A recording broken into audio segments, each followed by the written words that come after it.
Boomerang at Six Flags St. Louis is a Vekoma Boomerang coaster.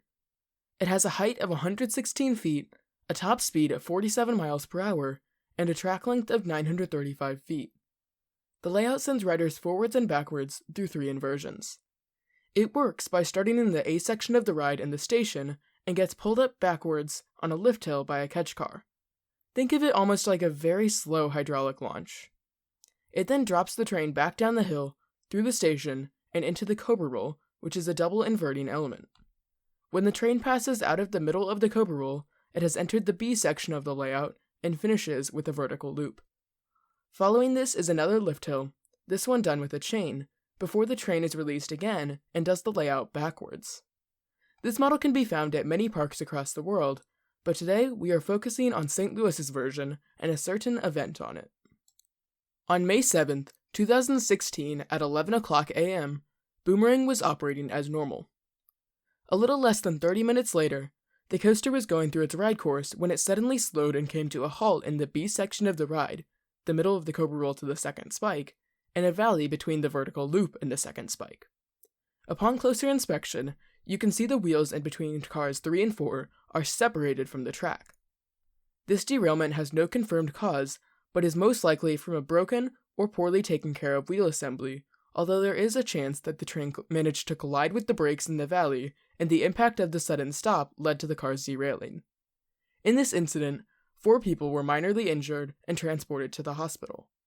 Six Flags released a statement saying, "The safety of our guests is our top priority, and the ride will be closed for a thorough inspection before reopening."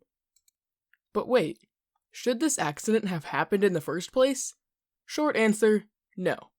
Long answer? Well, here we go. On page 38, section 6 of the Vekoma Boomerang Operations Manual, it states that boomerangs can be hazardous to all patrons and guests. However, all failure can be anticipated by proper inspection and maintenance. More so, Vekoma says that the coaster should not even be operated if it exhibits any signs of wear or fatigue. Vekoma themselves also list some parts that parks are to check on a daily basis. One of these is wheels and wheel assemblies. Vekoma is very specific with the wheels, indicating what to look for with issues, how much lubrication to use, and more. They even warn against experimenting with lubricants. Due to how thorough Vekoma is, if the accident truly was caused by a bad wheel assembly, it appears that maintenance is entirely to blame. Even if it wasn't a wheel assembly and was caused by the impact of hitting the brake fins, there was still something wrong that should have been found in inspection. But does this mean that Boomerang and other coasters are unsafe? Believe it or not, no it does not. Roller coasters are incredibly advanced pieces of technology with many moving parts, yet most are almost flawlessly built. It just so happened that Boomerang had an issue on May 7th. Incidents like this, minor or in the much rarer case major, are incredibly uncommon and actually can help the coaster industry. When these things happen, it allows both manufacturers and parks to learn from their mistakes and create better, even safer rides in the future.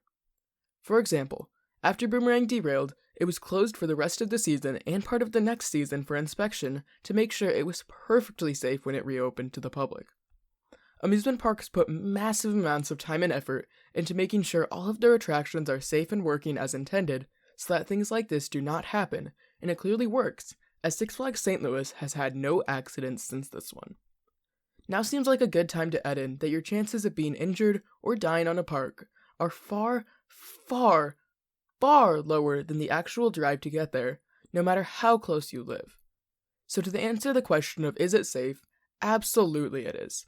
Don't let incidents such as this one scare you or anyone else away from enjoying yourself at a theme park. If you think there is someone else that needs to see this to show them that rides are safe, feel free to share it with them. I'd also like to recommend To Enthusiast, who inspired this video, helped make it possible, and makes very similar videos also showing how safe rides and attractions really are. Thanks for watching!